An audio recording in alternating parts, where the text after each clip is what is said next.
All right, Assalamu alaikum warahmatullah. Good day to all our viewers across the globe, and welcome to this long and eagerly awaited interview on Global Arena TV, my YouTube channel. My name is Umar Isa Dandago, and I'm the host of the program. My guests today and I will talk about, analyze, and of course, dissect something of enormous interest, significance, and also value to all of us.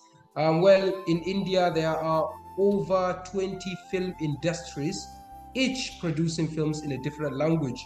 But the three largest film industries are Bollywood, which produces mostly in Hindi language, and it is based in Mumbai or Bombay, as it is used to, as it was called before. Then we also have Tollywood, that is the Telugu cinema of people like Ramcharan and NTR, Nandamuri Taraka Ramarao, and it's based in Hyderabad. Kollywood is the third biggest film cinema in India, which is mostly a Tamil cinema of people like Rajinikanth, Kamal Hassan, and of course Vijay. It is based in Chennai. There are others like Sandalwood, Mollywood, Hollywood, and let me not forget the Gollywood, the Gujarati cinema, which is based in the state of Gujarat, the state of Narendra Modi, the Prime Minister of India. But like I said earlier, Bollywood is the most popular both inside and outside India because of so many factors, some of which will be discussed in the course of the program. But here in northern Nigeria, amazingly, a group of young people who are fans of Bollywood have established an organization called the Bollywood Fans of Nigeria, and they do a lot of stuff, including some annual events. They also organize events to celebrate their celebrities' birthdays or a success of their movies and so on and so forth. And most of the members of those organizations have attached their names to the names of their favorite celebrities, like Musa Khan. Musa is a huge fan of Shah Rukh Khan, so he attaches his name to Shah Rukh Khan, the king of Bollywood. And well, it's not only in northern Nigeria, in the United States of America, there are so many people now that have growing interest in Bollywood. There is one professor called Professor Ulka Anjaria of Brandeis University there in the United States, said in one of her videos that she gets more students in her Bollywood class, about 90 to 95, compared to her normal classes of just 15 to 25 students. So this is to show you how enthusiastic the Americans are, especially the young people there, to know more about the Indian culture through Bollywood films. So this and many more will thoroughly be discussed in the course of the program, and I am so happy to tell you that I'm joined right from the United States of America, from the US state of Illinois, in the city of Chicago, by Professor Rini Bhattacharya Mehta, who is a professor there and teaches Bollywood cinema, Indian cinema in general, and so on and so forth. She's also a professor of world literatures and also religion. Thank you very much indeed, Ma, for being on the show. Thank you for having me. Thank you for inviting me. Yeah, also from Nigeria, I've got an enthusiastic young man called Musa Sani Aliyu, popularly known as Musa Khan. Musa, thank you very much indeed for being on the show. You're a huge fan of Shah Rukh Khan, I believe. Thank you so much for hosting me on this evergreen and gigantic virtual meeting with my one and only mother, Rini Mehta, which I've been following her works for years without being knowing her, and also Sarada, Maganti, my mother also. So it is wonderful, and let me say it is more of a informal meeting, informal gathering, to me more than formal, because I have known these people and I have known their work. Their work has been a noted work all over the globe. So it is wonderful and amazing to share the virtual space with them, and particularly on this particular topic. It is wonderful and amazing, and I feel excited. Okay, thank you very much. And I have to also acknowledge that I'm here at the office of Mrs. Maganti here at Skyline University, Nigeria. And thank you, Ma, for giving me the space to use your own system to do this recording. And you need to appear also. Yeah. Thank you so much, Umar, for inviting me. It's a pleasure. I'm really delighted to meet Professor Rini. And Musa has been old friend here. He keeps coming to Skyline, I know that. And thank you for having that interest in Indian cinema. I'm really happy about that. Yeah, Yeah, of likewise. course. Okay, so we're going to get started. Professor, if I may, um, how popular is Bollywood in the United States of America? Well, the popularity of Bollywood in America is pretty much a 21st century phenomenon, because throughout the 20th century, popular Indian cinema did not really reach the UK and the US that much. It is because of the Cold War politics. It was there were art cinema or parallel cinema from India and other places, which were marketed in Europe and the Americas. And popular Indian cinema only had a market in parts of Asia and the continent of Africa. So that was what it was like. But when globalization happened in the 1990s, the markets opened up, the Cold War ended, the markets opened up, the boundaries opened up, and also the uh, films were transported via portable formats like the DVD and the video cassettes. At that time, it was Bollywood, particularly Bollywood, and the film started to be regularly subtitled, and then it was marketed in the US, which it kind of coincided. The globalization kind of coincided with a huge migration of Indian engineers to the US to work on the Y2K problem. So it was a huge wave of immigration that happened to the US. So it was for them that the grocery stores started carrying video cassettes and then DVDs. And then, of course, it started slowly breaking into the mainstream, where we can find in large cities one or two theaters that actually show Bollywood films. But it is very much of a 21st century phenomenon. Yeah. The So popularity that's the biggest question, because most of our young people that are watching this on YouTube do not know what happened during the Cold War or during the World War II or something like that. They're more concerned about the current contemporary time. Now, would you say that Bollywood has increasingly become more popular than it was before? Well, right now, of course, the industry has grown, but even in the 1970s, India was the biggest, most prolific producer of cinema all over the world, right? And the films, whether in the film reel format or as video cassettes, they did not have subtitle, but they were still transported to Africa and Asia, where people watched them fondly without subtitles. It is not impossible to kind of guess the storyline, because these are simple stories, mostly love stories and simple emotions. Yeah. And so they were, and the countries which could not pay a huge amount of money to buy Hollywood films, they would buy films from India, right? So, but of course, the Indian film industry, it has grown exponentially. So even when in 1970s, India was producing about 600 to 700 films a year, which is the most number of films that any country produced. But today it is more than 2,000.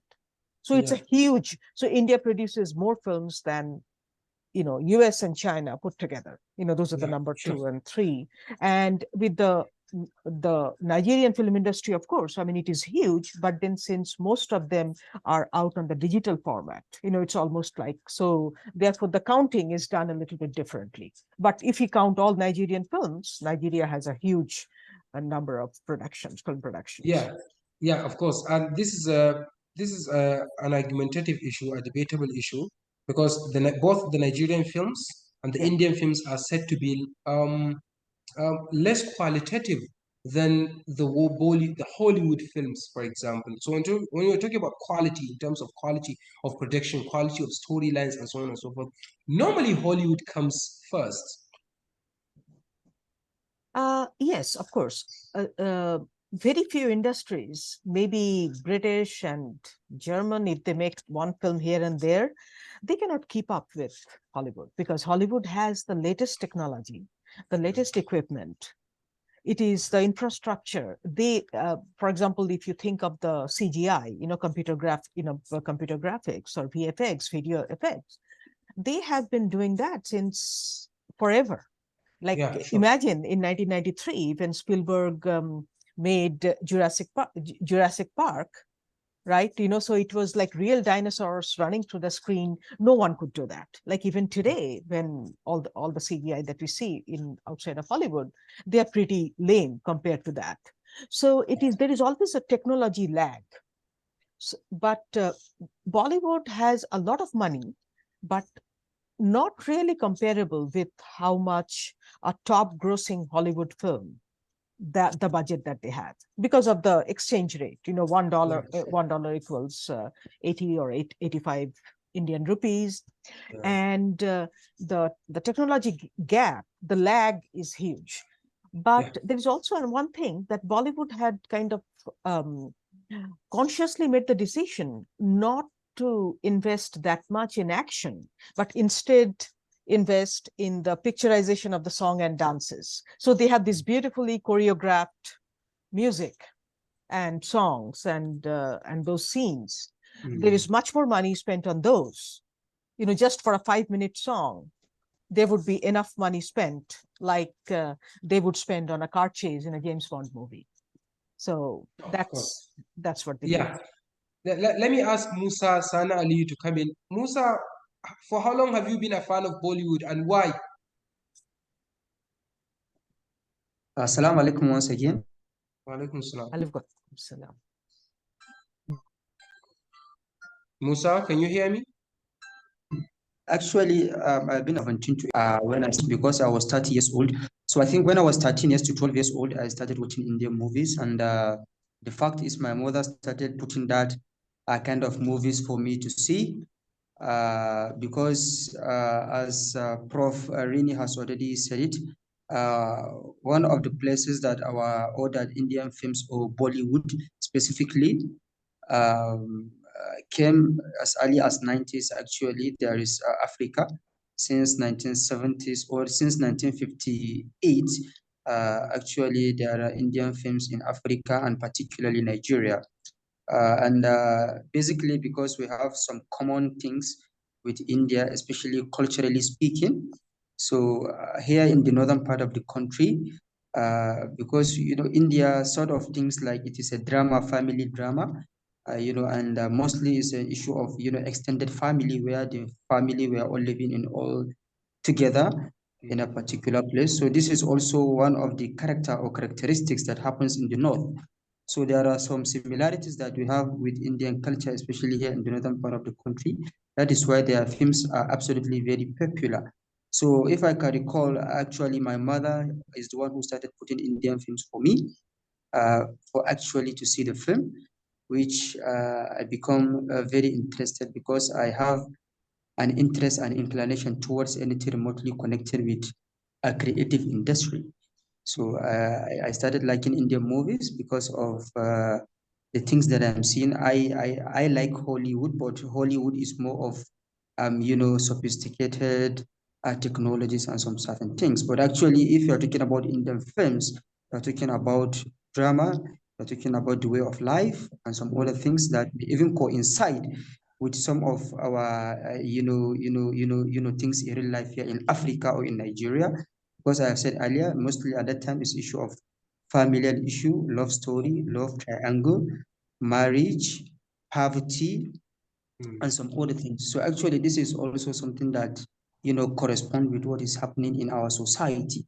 So I think that is why the reason that I venture into watching Indian films in a fully note is because of the similarities that we really have. And I have said earlier that my mother is the first person that has good Indian film for me. Yeah, sure, of And course.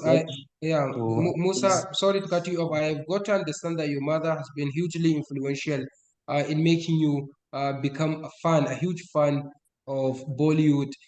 Professor, in the course of her explanation, talked about exporting Indian films from India to other countries without subtitle.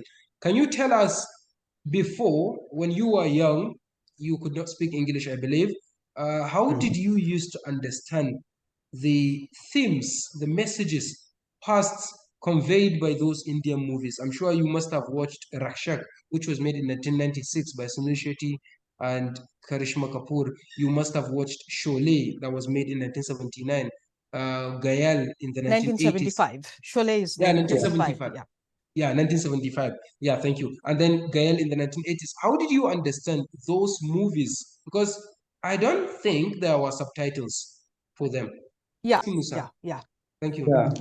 Yeah, basically, actually, at that time there was no subtitle, and if you can recall, 2000s, which is the millennium, Indian films have been, ARTV or CTV at that particular time, putting Indian films, and NTA, which is Nigerian Television Authority, mostly Saturday or Sunday. So actually, there is no subtitle, but the reason why we are getting the message is the fact that the film contains emotions. Indian artists are very good in expressing their emotions. Actually, they have a very good and genuine actors, which that is why I believe they have a very huge fan base.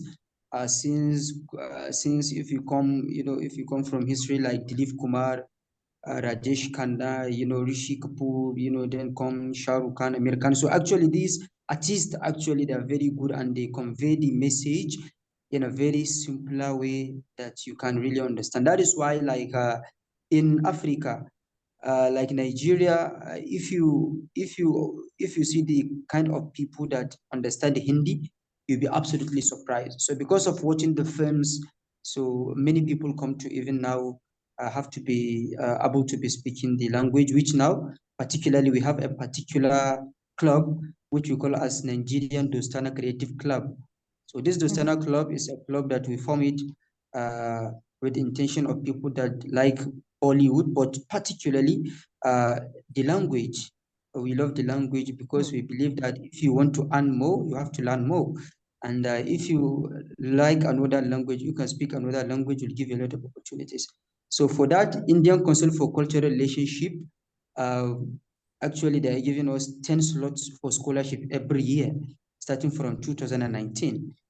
Which actually now I'm going to, in the next 12 to 13 days, I'm traveling to India, to Kendriya Hindi Sansthan in New Delhi, in Agra. So I think basically this is... To do what? Yeah. What are you going to do?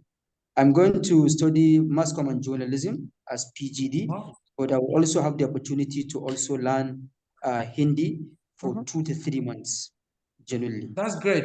So now, congratulations on this great and huge opportunity. But Musa, do you speak Hindi language now because of your consumption of the Indian films? Yes, actually, I speak Hindi language, not only me, but actually all the people in our association, which actually we are like about 400, we all speak actually Hindi. And that is why the people that have the interest, much more interest in the language, we are also sponsoring them to go to Kendriya Hindi Sansthan every year to study Hindi literature, or to study journalism and mass communication, or to study art and literature, especially Hindi literature, particularly. Do you have any connection with the Indian government? Professional connection, for example? Yes, actually, we have a very good rapport relationship. In fact, India, we call India as our second home. There was a time when we said that in relationship we are the same, but in nation we varies, and we have a very good rapport with Indian government.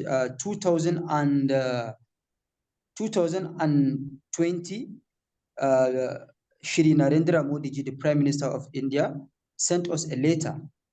That was when India is celebrating. So 2021, Shri Narendra Modi ji sent us a letter actually through Indian government to Indian High Commission in Abuja, where he commend us and he commend our work, and he also pledged to continue providing the scholarship for us. As at that time, if I can recall, we have pleaded with the Indian High Commissioner at that time, which is Shri Abetakur, Indian High Commissioner to Nigeria, to please provide scholarship, online scholarship that was given to African countries, which was 2018 when Shri Narendra Modi ji was in Uganda. But Nigeria actually doesn't send the MOU. So we have facilitated that, and we have called on the government of India, and the Prime Minister has actually messaged us himself through writing a letter that Nigeria will be among. And right now, what I'm telling you, from last year to this year, when Island Scholarship Portal was open to African countries, Nigeria has the highest student that were enrolled recently, with more than 2,000 students now that are scored, that are undergoing undergraduate, PhD, and actually masters of virtual scholarship. So we have a very good relationship with the Indian High Commission here in Nigeria, the ICA Kano, and it is also through the ICA Kano and the Indian government that we happens to know my one and only mother in the world, which is Mrs. Sarada Maganti. If I can recall, yeah, we have come to her, myself and Mr. Ram Vidya, which is a social worker. He came from England. So when he came, we paid her a courtesy visit with him for a particular work at the time, which now we have started doing the work. India recently has established SHAH International here in Nigeria. And I'm even happy to notify Mrs. Sarada Maganti, ma'am, that we are going to pay her a courtesy visit about SHAH International, which actually their people are already here in Nigeria, and it was been established and be registered, and we're going to start giving skill acquisition, especially digitally and in health initiative, by 7th of August, which is this month. That's great. Congratulations. Professor, Yes. from being a huge fan of the entertainment put out by Bollywood, now to making diplomatic relationship, of course, with the Indian government, I believe a lot of people will say it's a plus, it's a win for the Indian government. Do you think the Indian government has been influencing the Bollywood film industry in establishing itself and asserting itself as a, as a as a regional power and one of the most influential players in the world, for example? Yeah, well, Indian government has had sort of a complicated relationship with cinema. Indian government always liked the art or parallel cinema more than popular cinema, because it is, but of course, they have sometimes problems with relation to censorship, because every film has to get a certificate from the censor board. And the only good thing that the Indian government has always liked about popular cinema is that they get taxes, because every ticket is taxed, and cinema is consumed very widely. But Indian government is very much aware that Indian cinema has this cultural hold. So it is kind of a soft power, right? So Indian cinema is kind of like a soft power to the cultural product to make friends with. And when it needs Indian popular cinema, so Indian government reaches out to the stars and sometimes sends people to different countries. They have been doing that forever. So yeah, I mean, Indian cinema, or Bollywood, it is kind of like the soft power of India that has spread through the world. Just like the way the United States government has been using Hollywood as its own tool of spreading its quote-unquote propaganda, right? Yes. Yes, absolutely. Yeah. But of course, I mean, Indian government or Bollywood does not have a tiny fraction of the budget, that Hollywood can spend on advertisement, since its beginning. Meaning, you're saying that? No, I'm saying that Hollywood has much more power in terms of money and reach. Okay. And so the so amount of influence that the US government has on Hollywood is more compared to the amount of influence that the Indian government has on Bollywood, right? yes, yeah, that's what I would say. But of course, there are some points of contention between Hollywood and the American government. But in terms of export policies, Hollywood has much more of a free reign. So Okay. what I'm saying is that you cannot really match either the US or Hollywood in terms of either budget or power. So those Yeah, are, yeah. here in Nigeria, a lot of people have been sharing what somebody would call as rumor that Indian government has been heavily supporting financially the Bollywood film industry. Is it true? That is not actually true. Indian government, in the 20th century, they supported parallel or art cinema, which is not very popular. So those are like realistic art films, with no songs and dances. They are based on an important novel or they have a political statement. So the government supported those for some reason. But the popular cinema was always a private enterprise. It was always a private enterprise, and the relationship with the government was that they had to give every film a censorship certificate, and sometimes they would Yeah. make cuts and all that. So no, Indian government has not been hugely supportive of popular cinema. Of course, it collected the taxes from the tickets always. That was a huge income for the government always, but no, not in terms of support. No. And is Bollywood the major source of income, revenue to the Indian government? Uh, well, the taxes from the tickets, yes. I mean, I would think so, but it is difficult to. Okay, so the thing is that Indian cinema was not considered, was not given industry status before 1998. So there are no records of the how much exactly the revenue were, and it was kind of uncounted. Okay. So, and then in the last 20, 25 years, we have seen most of the single screen theaters shut down and the rise of multiplexes. So things are more corporate and things are much more centrally controlled. Most people now watch movies on streaming server or on small screens. So it is really difficult to kind of get an idea of the actual revenue. Okay, that's great. I'm gonna ask you one more last question before I ask Mrs. Maganti to come Yes. in, because I'm gonna ask her about what she observes about the popularity of Bollywood films here in northern Nigeria and in Nigeria at large. The Yeah. question I want to put to you is, tell me your favorite celebrity. Who is your favorite Bollywood actor? Yeah, that's a very difficult question, but I would say the 21st century, when you think of Bollywood, the person that comes to my mind is Shah Rukh Khan. So Oh my God. Shah Rukh Khan he's the kind of the archetypal Bollywood star. So because it was his film in 1995, Dilwale Dulhaniya Le Jayenge, DDLJ, that created Bollywood. So in my book, I call that's the first Bollywood film.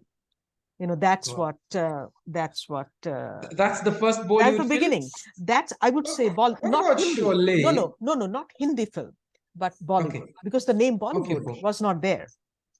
The name Bollywood, Okay, it was, Bombay film. Sholay was a Bombay-based Hindi film. sure, Sholay was a Hindi film. Ghayal was a Hindi film. But, sure. it is what we have here in 21st century. Suddenly, Bombay cinema became Bollywood. So 1995 is the kind of the time that I would say. Shah Rukh Khan, Shah DDLJ. Rukh Khan. That's where the And, Bollywood. and maybe a lot of people will say he's your favorite actor simply because he's more leaned to the West. He dresses like a Western guy, he acts like a Western guy, he's more liberal than others who are considered as conservative, right? Absolutely. But he also he's someone who has always shown a lot of openness, about the roles that he played, And because he had to play, he didn't have any family connections. So he built his career from scratch, and he played every kind of role, like anti-hero, villain, all those roles he played. And there is kind of this thread of goodness that runs through, his character. So, I mean, you can call it westernized or liberal, but it is a being of the good person who can be a great representative of an industry. So that's what he is. I mean, he's not divisive. He's a sort of a unifier of people. Yeah, I understand. Of course, here in Nigeria, when you ask a lot of people who is your favorite Bollywood celebrity, they would say Shah Rukh Khan. He's more popular than many of them. Yes. Yeah, sure, of course. Yeah, he's called King Khan. That's why. Yeah. I thought that's a self-appointed title. Yeah, well, Shah, his name means King Khan. So it is kind of, yeah, there you go. Yeah, that's great. Yeah, Mrs. Maganti. So we're going to ask Mrs. Maganti to come and join us. I'm very much interested in putting this question to you, Ma. Welcome to the show. Thank you very much. So much. Yeah. So how do you measure the enthusiasm that our people have for Bollywood here? Oh, that's a very good question. I think they have a lot of enthusiasm about Indian movies. Starting from the local markets where you go, you hear them saying Namaste, Aiye, yeah, Aapko sabzi chahiye, like this, the little sentences and the greetings actually. They really respect our greetings, and they keep repeating them time and again till you say, okay, till we reply and say, okay, Namaste, how are you? And then I think, as you all said right now, Shah Rukh Khan is very popular, but at the same time, the other two names they connect is Amir Khan, Salman Khan. These are the names they connect with, and a few girls in our university, they love Akshay Kumar as well as they really feel that those movies are very nice, and he's very dignified and that kind. So these four stars are very popular, and when you see the others talking about, they just jump from Dharmendra, Hema Malini, Amitabh Bachchan to Salman Khan, Shah Rukh Khan, and Amir Khan. So Yeah. in between, they don't really Yeah. recognize any names, Yeah. but these are the ones they are very much enthusiastic about.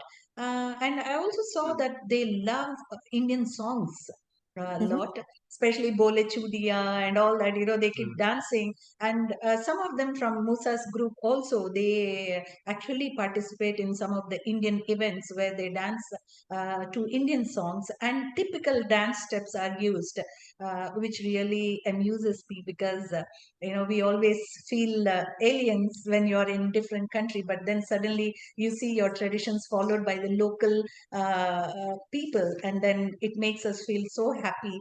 And in Indian function, when they come and do that, it makes me feel proud. Yeah, that's great. So, Professor, you've got a comment to make here about how our people are so passionate about Bollywood? No, absolutely. So the Maganti made about the songs being so popular, right? So here is one anecdote that I would like to say. So I mentioned that the movies were exported without subtitles, like throughout the 20th century. I mean, it is because India didn't have. I mean, not too many people had money to make subtitles. So when the movies went to Soviet Union or China, countries which had some resources, they dubbed the movies. They dubbed the movie dialogues into Russian or Chinese, but they did not dub the songs. So, so I frequently meet people from the Soviet Union or China who would be able to sing the songs in Hindi, because the songs were kept in Hindi. They did not, so they would the dub are exported to places where they did not have the resources to dub. For example, Burma or Myanmar or Nigeria or Ghana. So I've been told by my friends in Ghana that so they would turn the volume down, because the Hindi dialogue is, when they played, they would turn the volume down, because I mean, who You really don't know. And someone or Yeah. the other who has watched the film many times, they would tell the story, they would give a commentary, right? But then they would turn the volume up when the songs came on, because that's something that everyone wanted to hear. So what Mrs. Maganti said, that about the songs being, kind of the carrying the message, and that's the one that people dance to, and that makes all the difference, because songs are the kind of the lifeblood of Bollywood and even pre-Bollywood Hindi cinema. Exactly. And for people, I think it's more energizing here. I saw Nigerians, while they are working, they listen to Hindi songs, like somebody who comes for ironing the clothes or somebody who's doing gardening. And I hear Indian songs coming. I feel like, oh, this person is hearing even the old songs, actually, not the recent ones, but the old songs, the popular ones. And they even sing along with it, which makes me feel so happy and proud about the songs we have. At the same way, most of them also love to imitate Indian culture, because as I have seen to the northern side, I'm in Kano, which is to the northern side of Nigeria. The traditions are more or less similar, like the Indian traditions, the family values, the respect, and the politeness you give to others, and the sort of affection that is generated is more or less similar to India. I can say more even than in India, because people here are very affectionate, very interested in learning about India, knowing about it. And most of the time when they see my bindi, they'll ask, why are you having this? Is it the sign of marriage? Yeah, it is. And somehow all the 30 years in Nigeria, 36 years in Nigeria, I have been keeping the Indian image because of the encouragement I get from them, and understanding what we mean. It means a lot. Yeah, it means a lot, of course. And one more interesting thing that we need, Musa, you should come in. One interesting thing that we need to talk about here is the fact that a lot of young people here are attaching their names to the names of their popular favorite celebrities. His name is Musa San Aliyu, but he calls himself Musa Khan because he loves Shah Rukh Khan. There's a guy called Shuaibu Arjun. There's a guy called Abdul Salman Khan. There is one lady called Ruchi Larki.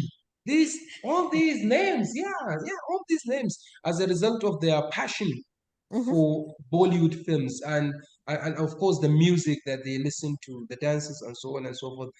Musa, who gave you the title of Musa Khan?